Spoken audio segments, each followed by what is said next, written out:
Okay, so this is version number 4. Yeah. I just love this game. I just can't stop playing it. I just want to know everything that happens. So, Stanley decided to go to the staff lounge to check on his co-workers. He never functioned well by himself and constantly needed support and guidance from others, so the thought of total solitude was terrifying. It's terrifying, it's terrifying. Ah, when Stanley came to a set of 2 open doors, he entered the door on his left. Yep, lovely, lovely, lovely. I'm going to the staff lounge as I did in version 3, but after that I shall do something different and see if something else happens.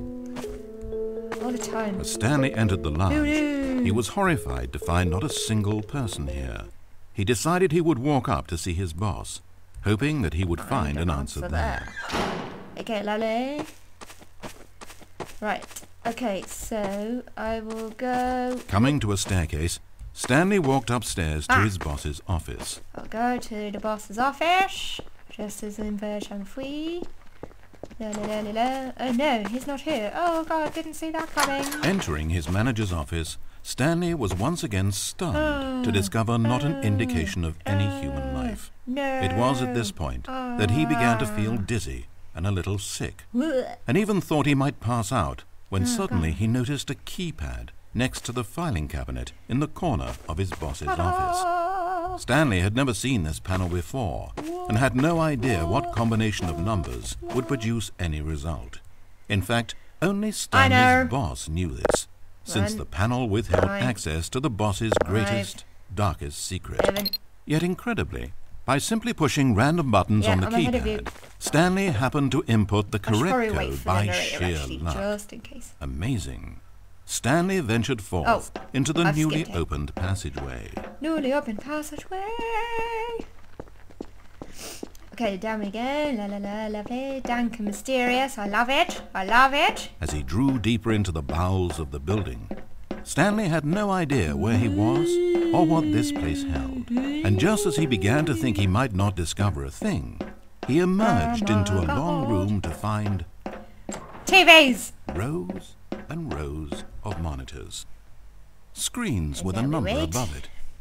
Stanley noticed, however, that these were not random numbers, but the number of employees who worked in the building, his co-workers.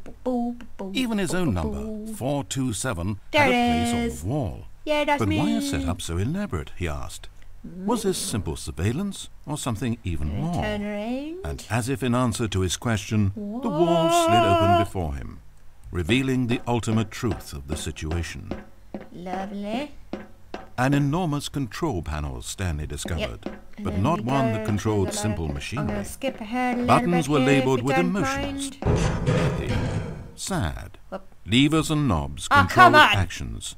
Walking, eating, doing work, or watching TV. Every input on this device monitored not the functions of a machine, but of a human being. And the reality began to sink in. Oh my god, Stanley, like so many other people, reduced to images on a monitor, had been under someone's control, always at the mercy of this machine. Could this have been the only reason employee number 427 was content with his boring job? That a machine had altered his emotions to accept it blindly? He began to feel an unbridled rage, and at the peak of his anger, something happened. A spark.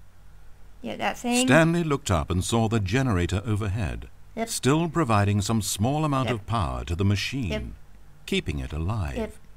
And knowing that this generator was all that kept the controls running, Stanley moved to the ladder in the back of the room and began to climb towards the rafters. Okay, so I'm gonna go up the ladders as I did in version 3. I can do this. I can do this. Where is it? Oh. No, what the hell? There we go. The higher Stanley climbed, the closer he felt to freedom, the further from enslavement. Oh, for God's sake. I can do this. No, for God's sake. I'm such a good gamer person. Wee. Okay, now this is where I shall do something different. So in version 3, we had engage and disable. I'm gonna press engage. What's gonna happen? Oh, Stanley. You didn't just activate the controls, did you? Yep. After it kept you enslaved all these years, you go and you try to take control of the machine for yourself. Is that what you wanted? Control? Stanley. Stanley. I applaud your effort, I really do. But you need to understand, there's only so much that machine can do. What? You were meant to let it go. Turn the controls off and leave. I did that already. If you want to throw my story off track, you're going to have to do better than that. I'm afraid you don't have nearly the power you think you have. For example, and I believe you'll find this pertinent, Stanley suddenly realized that he had just initiated the network's emergency detonation system. Let me out, In the event that this machine is activated without proper DNA identification, nuclear detonators are set to explode, eliminating the entire complex. How long until detonation then?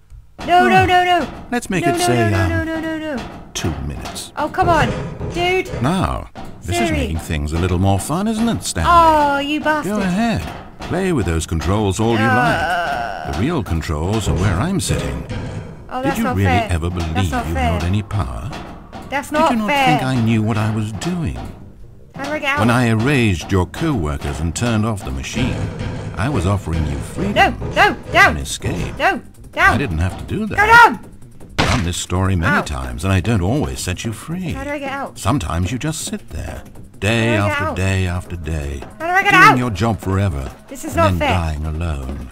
What? But when I actually give you the freedom to control your own actions, it's not enough. What do I do? What do I do? I let you go, and you trapped yourself just the same. Oh, man. You just weren't made to handle this sort of responsibility, I'm afraid.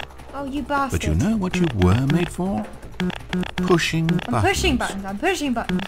You get it now? Look at me push. Now I'm enjoying this. Tell you what, I'll throw some extra time on the clock just because I'm having so much fun. You bastard. There we go. You see, I want to watch you for every long second you try to puzzle this out. After all, it should make sense, right? The timer, the nuclear detonation, the mysterious facility, it's all here. This is a video game. Yes, Except I know that. for one thing there, hero. You've got no weapon, Nope. no vehicle. Nope. You don't even know where you're going. Nope. When you saw that timer, you just instinctively started trying to find an exit, didn't you? Yep. In fact, I bet you're still looking for a way out. Yep. I bet you're clicking on everything in this room, trying to open doors or vents or something and solve the puzzle. As though this game has a solution, as though it can be won. That timer is not a catalyst to keep things moving along. It's just seconds ticking away to your death. This is not a challenge. It's a tragedy. It's the moment when the hero realizes that despite his best efforts, he is powerless to his environment. And then he lets go. He surrenders. And he dies. I'm gonna have to, I guess, because I have no idea 30 seconds, what to Stanley. 30 seconds. Until a boom. And then Can't do anything, can I? no ending to this story, just you dying. Oh, well. I suppose you could have gotten an actual ending if you played along, but that just but wouldn't have been your style, would it? No. Instead, you'll perish knowing that the only choice you made here was to turn on that machine and to start this timer. But you won't be alone, because I'm not going anywhere. Yeah, but you're not gonna I'll be here to watch every second of your inevitable life from the time we fade in until the moment I say, happily ever after. Oh, well. That was version 4. That was kind of awesome in a horrible way.